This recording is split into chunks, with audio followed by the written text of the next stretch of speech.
আমি শেষ তোমাদের কারণে। আমাকে তো শুধু এজন্য নির্ঘাত জেল খেটে মরতে হবে, জেল খেটেই মরতে হবে। আয়েশা, আপনি চিন্তা করবেন না, আমরা ওকে ভালোভাবে কবর দিয়েছি। আমরা সত্যি ভালোভাবে করেছি। তাহলে যদি সে আবার বের হয় এটা চমক হবে। হ্যাঁ, এটা বড় চমক হবে। তোমাকে না আমার কিছুই বলার নেই। কাদের সাথে থাকি আমার না মাথা খারাপ হয়ে গেছে। সরো তো, সরো এখান থেকে। এখানে ওর ভুলটা কোথায়? ও কি ভুল করেছে বলো আমাকে। ঠিক আছে, কিন্তু ওই লোকটা এটা পাওয়ার যোগ্য ছিল না। কিন্তু দেশে আইন আছে, বিচার আছে। আমরা কি কোনো অরাজক দেশে বসবাস করি? পুলিশে খবর দিলেই তাকে জেলে ভরে দিত, আর ব্যাপারটা সেখানে শেষ হয়ে যেত। এইভাবে লোকটাকে মেরে ফেলার কি দরকার ছিল? একদম তাই, আমিও ঠিক এই কথাটাই তাকে বলেছিলাম। একটু মারধর করে ছেড়ে দিলেই হতো, ওকে একদম মেরে ফেলা ঠিক হয়নি। ভাই এখানে আসো। থাক থাক, কিছু না, তুমি তো জানোই এসব দেখলে নিজেকে সামলাতে পারে না।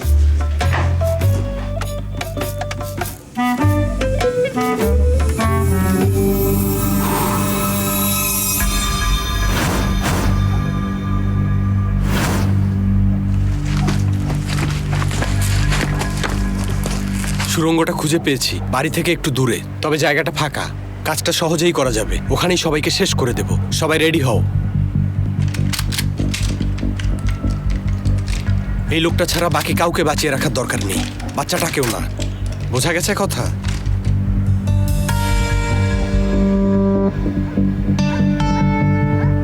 হ্যালো, আমরা প্রস্তুত।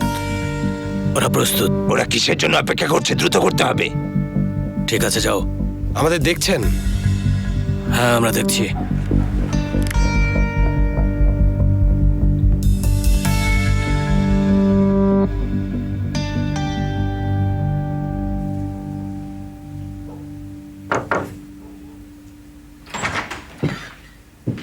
সেমা, তুমি এখানে কি করছো? সদরুদ্দিন, কেমন আছেন আপনি? ঠিক আছে, ঠিক আছে। মানে এখনো ব্যথা আছে, কিন্তু ডাক্তার বলেছে একটু হাঁটতে হবে আর কি। আমি বাইরে আছি। যাও। মেয়েটি এখনো এখানে কি করছে? জানি না আমি, ওর জন্য আমার খারাপ লাগছে। তুমিই বলো এখন আমি কি করব? এসব আসলে ওই সঙ্গুলের কাজ।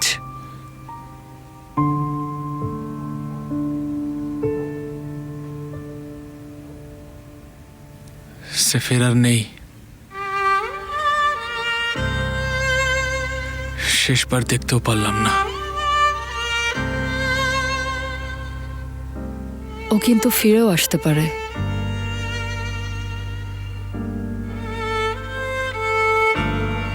আশা রাখা হয়তো ভালো, কিন্তু এটা আমার স্টাইল না। এটাই জীবন, আর আপনি এটা জানেন না ভাই।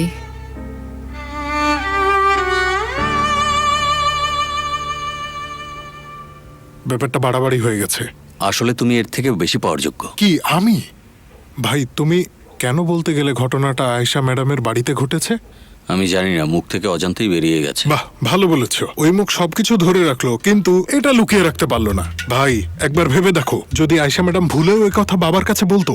বাহারি বাবা মিস মেলিসাকে বলতেন, মিস মেলিসা বলতেন সঙ্গুলকে, সঙ্গুল বলতো সদরুদ্দিনকে, সদরুদ্দিন বলতো মোস্তফাকে, আর মোস্তফা যদি উমরান ম্যাডামের কাছে বলে দিত, তাহলে ব্যাপারটা গোটা বিশ্বে ছড়িয়ে যেত। না না, এমন বাজে কথা বলো না। বাবা জানলে কাউকে কিছু বলতেন না। তাই মনে হয়? অবশ্যই বলবেন না। শোনো, মোস্তফা জানে ওর বোনের সাথে কি করছো? মুখ সামলে কথা বলো। এই ধরনের কথাবার্তা বলো না। তোমার মুখে এই ধরনের শব্দ একদমই মানায় না তাসকাফা। এটা কি সত্যি না? তুমি নিজেও জানো কি করেছো। হায় আল্লাহ, তুমি মানুষ মেরেছো সেটা ঠিক আছে, তুমি তাকে কবর দিয়েছো সেটাও ঠিক আছে, কিন্তু আমি আমার ভালোবাসার মানুষের পাশে থাকলেই দোষ, তাই না? দাঁড়াও, আমি উমরানের সাথে কথা আরে বলছি। থামো বন্ধু, থামো, শান্ত হও, ঠিক আছে? ভয় পাচ্ছ? ঠিক আছে, ভয় পাচ্ছি, স্বীকার করলাম, কিন্তু এখন শান্ত হই, বাড়াবাড়ি না করি। দেখো, আমি বলি কি, আমরা তো ভাইয়ের মতো, তাই না? ভাইয়ের মতো না, ভাইয়ের মতো না, কারণ আমরা সত্যি ভাই। তাহলে দেখো ভাই, আমরা কারো কাছে কোনো কিছু বলবো না। আমরা ভুল করেও কারো কাছেই কোনো কিছুই বলবো না। তোমার মুখ যে এত খোলা, সেখানে আমরা কি করতে পারি তুমি বলো? আমার মুখ খোলা আর তোমার মুখ খুব বন্ধ থাকে, তাই না? মাশাআল্লাহ।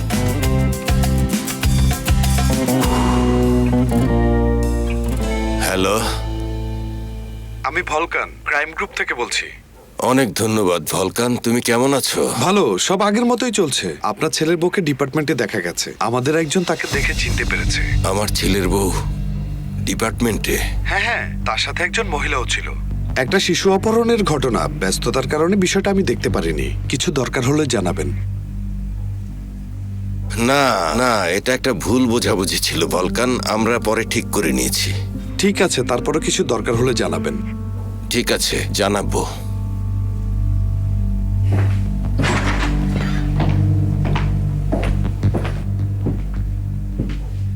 তুমি সঙ্গুলার মিলিসাকে এখানে ডাকো, দুজনকে এখনই আসতে বলো।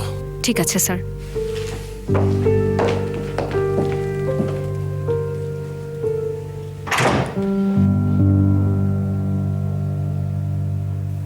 নেসেতের বিষয়টা আসলে কি?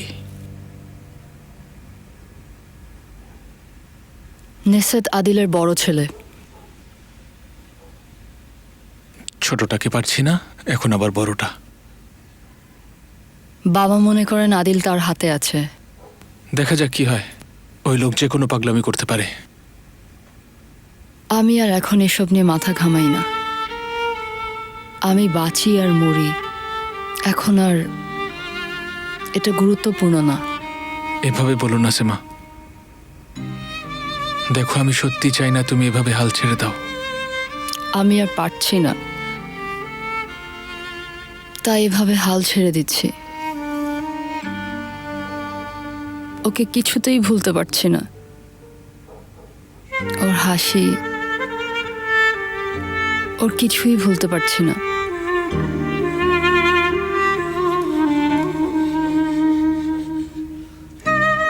আচ্ছা, জীবন এত কঠিন কেন?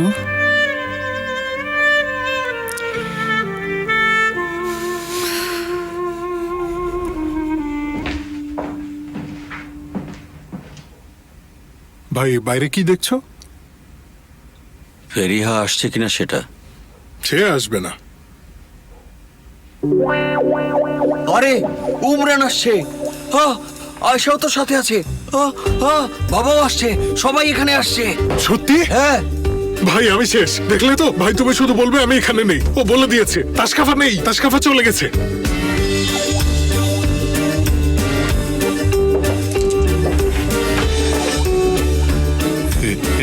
বের হও বের হও, আমি মজা করছিলাম। আল্লাহ তোমাকে একটা মানুষ বানিয়েছে। একটা কথা বলি, তুমি কিন্তু ভালোই লুকিয়েছিলে, বিশেষ করে মাথার অংশটা পুরোই একটা উট পাখির ডিমের মতো হয়ে গিয়েছিল। তুমি তো উল্টো হয়ে পা দুটো উপরে রাখলেও পারতে।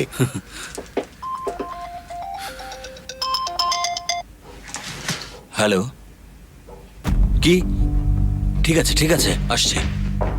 এটার বদলা কিন্তু আমি নেব ভাই। আচ্ছা নিও নিও, এখন চলো। চলো তাহলে।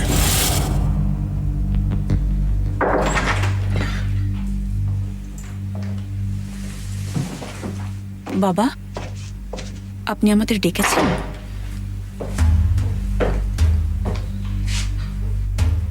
এখন আমি তোমাদের যা যা জিজ্ঞেস করব, তোমরা চালাকি না করে আমাকে সত্যি করে তার উত্তর দিবে আশা করি। তা না হলে এর ফল ভোগ করতে হবে।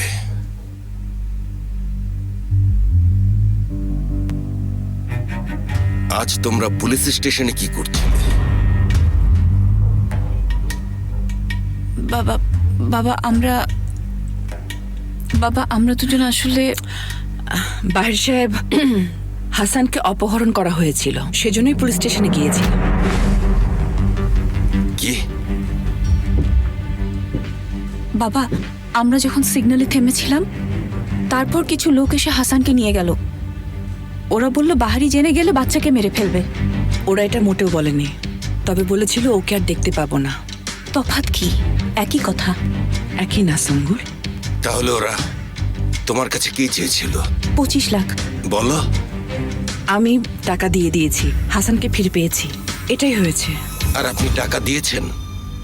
আমি দিয়েছি। এত কিছু হয়ে গেছে আর আমি কিছুই জানি না? আপনারা কি পাগল? আপনার কি মাথা খারাপ হয়ে গেছে? আপনি কিভাবে এমন কাজ করার সাহস পেলেন? যদি আমার নাতির কিছু হয়ে যেত? ঠিক আছে, ধরে নিলাম সঙ্গুল এটা করতে পারে, কিন্তু আপনি কিভাবে এমন একটা কাজ করলেন? বাহারি সাহেব, তখন সত্যিই আমাদের আর কোনো উপায় ছিল না, আমরা খুব ভয় পেয়ে গিয়েছিলাম, কিন্তু শেষ পর্যন্ত আমরা হাসানকে বাঁচাতে পেরেছি।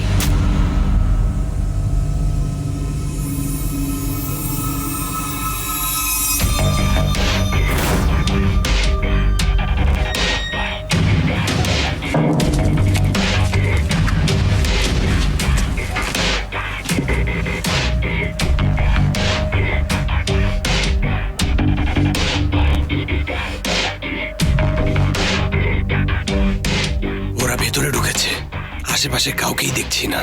এই সুড়ঙ্গটা বাড়ির বেসমেন্টে যায়, এখান থেকেই বাড়ির ভেতরে যাবে। ভালো ভালো, দাঁড়াও দাঁড়াও দাঁড়াও।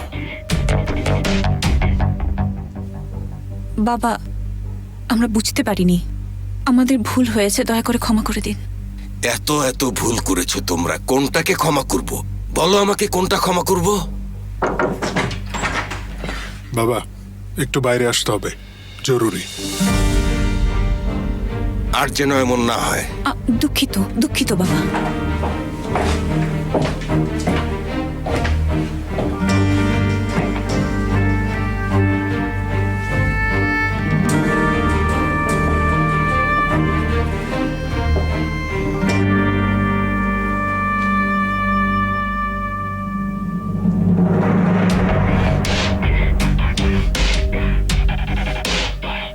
প্রায় চলে এসেছি।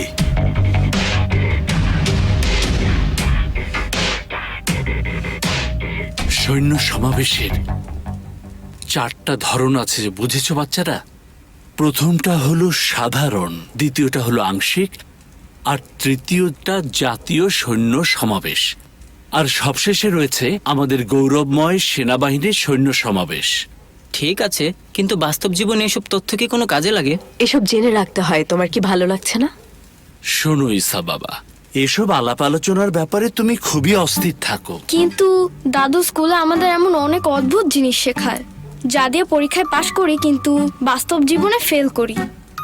তোমার জীবনের এখনই কি স্ট্রাগল আছে সিনান? বেশিরভাগ সময় তো তুমি বাসার স্কুলে থাকো। সবসময় তো আর এমন থাকবে না মা। আঙ্কেল, পরে মালিহার সাথে কিভাবে ঠিক করেছিলেন? আমি ওকে ফোন করেছিলাম কিন্তু ধরেনি। তারপর ফেসবুকে একটি ফুলের ছবি পাঠিয়েছিলাম, তাতেই বরফ গলেছে। আচ্ছা, মোস্তফা কোথায়?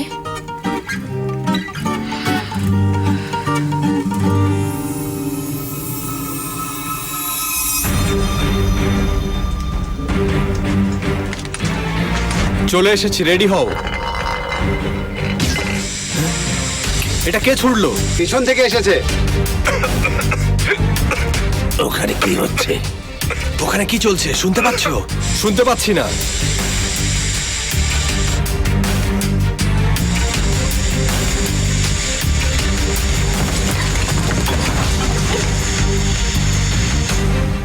কি হচ্ছে ওখানে?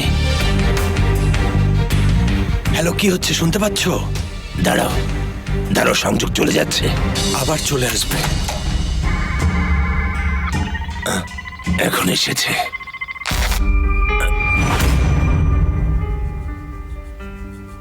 বাড়ি। কি হয়েছে আদিল? ভুল চ্যানেল চালু করেছো নাকি?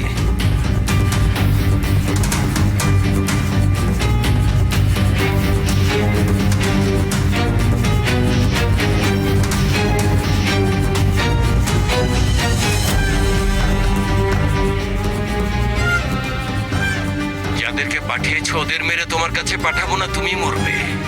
আমার কথা তুমি মনে হয় বুঝতে পারোনি।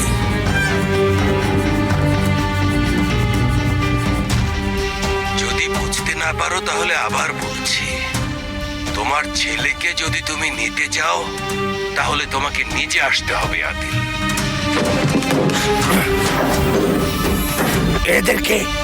এদেরকে তুমি পেশাদার বলছো এহসান? দেখো, ওরা আমাকে একদম শেষ করে দিয়েছে। চলুন অন্য উপায় ভাবি। না না এহসান, না না, তুমি একদমই ভেবো না কোনো উপায়। বের হয়ে যাও, তুমি বের হয়ে যাও, একা থাকতে দাও।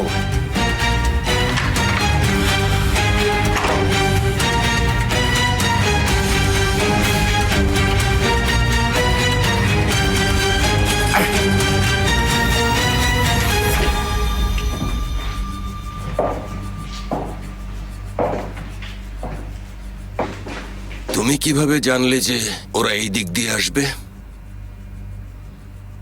আমরা কোনোভাবে জেনে গেছি বাবা। এই লোকগুলো কোন দিক দিয়ে আসতে পারে বলো তো আমাকে। বাগানের সামনে আর পেছনে আমাদের লোক আছে, ওই দিক দিয়ে আসতে পারবে না। হ্যাঁ, আমাদের সুড়ঙ্গের মুখেও কিছু লোক পাঠাতে হবে। না না, ওই জায়গা খালি থাক, ওখানে কাউকে রাখার দরকার নেই। কেন? ওরা যদি আবার আসে তাহলে অন্তত জানতে পারবো কোন দিক দিয়ে আসছে। ঠিক বলেছ। হ্যাঁ, দেখো, আমি কিন্তু 4টা ক্যামেরা বসিয়েছি আর সবগুলোই ইনফ্রারেড। ওরা নড়াচড়া করলে এখানে দেখতে পারবো। ভালো, খুব ভালো। তাসকাফা, তুমি ওই লোকদের বলে দাও সুরঙ্গে পাহারা দেওয়ার কোনো দরকার নেই। ঠিক আছে। আর ভেতরে কাউকেও কিছু জানতে দেওয়া যাবে না। ওরা যদি প্ল্যান বদলায় আমরাও বদলাবো। এখন এদের সাথে কি করব?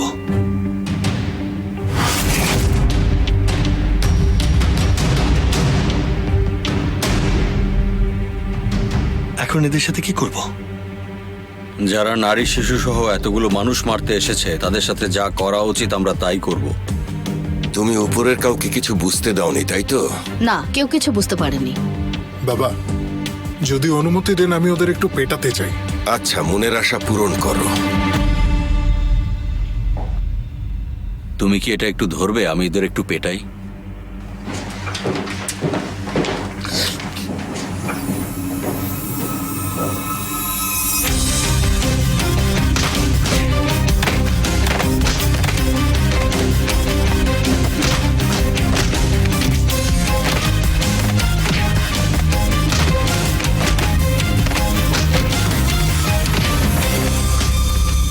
আসলে এখানে তেমন কিছুই হয়নি, রক্তও পড়বে না।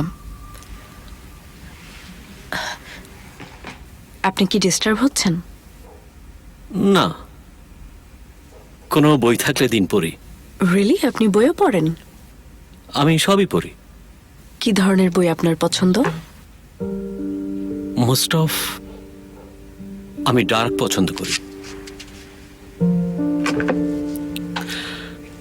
এই টাইপই ভালো লাগে।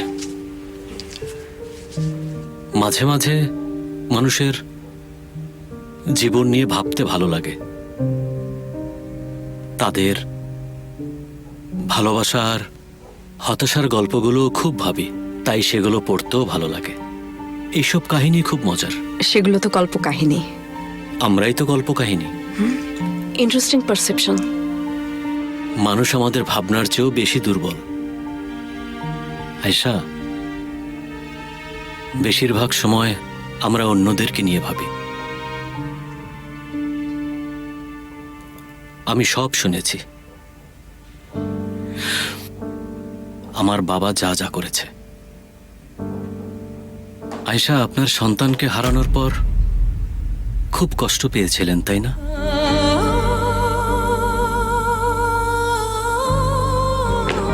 মনে হয় না আর ব্লিডিং হবে।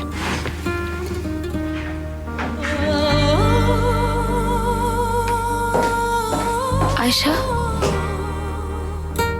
ওই লোকটা কি বলছে? তুমি সন্তান হারিয়েছো? তুমি তো শুনেছ আমি প্রেগনেন্ট নই, আমরা বাচ্চাটাকে হারিয়েছি। সরি, আমি জানতাম না। তুমি কষ্ট পেও না। কি হচ্ছে এখানে? কিছুই হচ্ছে না।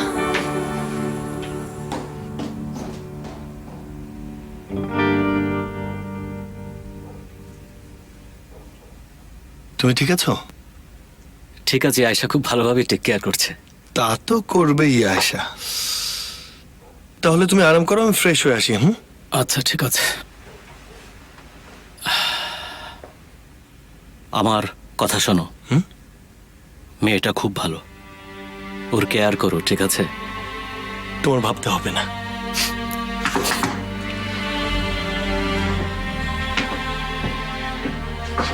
মোস্তফা আঙ্কেল, আপনি কি হোমওয়ার্কটা একটু দেখবেন?